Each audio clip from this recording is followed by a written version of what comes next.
বিসমিল্লাহির রহমানির রহিম। এই তো খাসির মাংস রান্না হবে বুটের ডাল দিয়ে। তো এই খাসির মাংসটা আসলে বাসায় গিফটে আসছে, বড় ভাবির ভাইয়ের ছেলে বাচ্চা হয়েছে, তো সেখান থেকে আকিকার মাংস। তো এটা ডাল দিয়ে রান্না করব ভাবছি।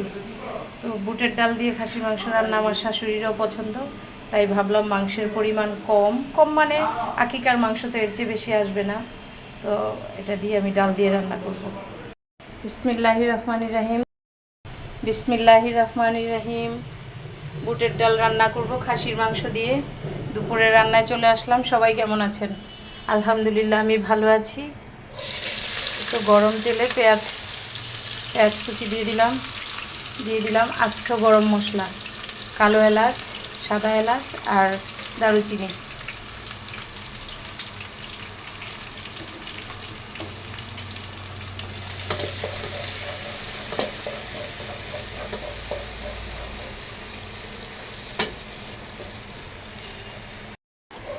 তো পেঁয়াজটা একটু ভেজে নিলাম। পেঁয়াজ আর গরম মশলা এবার এক এক করে মশলা দিয়ে দিব। এটা আদা রসুন পেস্ট,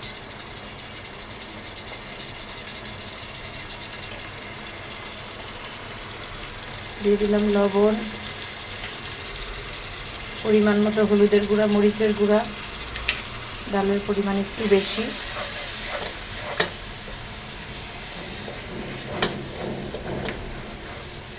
আমি এখানে কোনো পানি দিব না, মাংস থেকে যতটুকু পানি উঠে। তো এটা ছিল খাসির মাংস।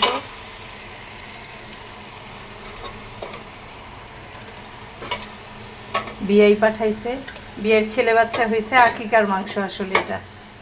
বিয়াইকে ধন্যবাদ।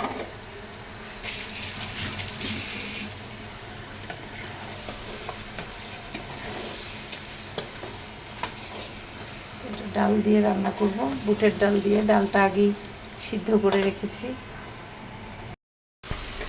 তো মাংসটা খুব ভালোভাবে কষাবো, এভাবেই ঢেকে দিই। ওটা ছোট ঢাকনা, তো এটা ঢেকে দিলাম। খাসির মাংস ভুনা হয়ে গেল, ভালোভাবে কষিয়ে নিলাম।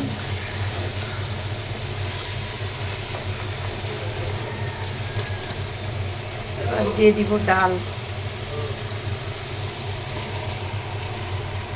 সিদ্ধ করা ডাল। বুটের ডালটা আগে খুব সুন্দরভাবে ভিজিয়ে রেখেছিলাম, দেন ধুয়ে সিদ্ধ করে নিছি। এবার একসাথে কুক হবে। গরম পানি দিয়ে দিব একটু পরে। দিয়ে বুটের ডালে একটু গরম পানি দিয়ে দিলাম। ফ্লাক্স দিয়ে একটু পানিটা রেডি করে নিই।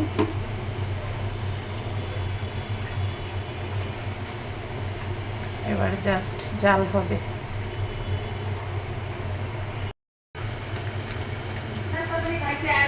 আলহামদুলিল্লাহ রান্না হয়ে যাচ্ছে।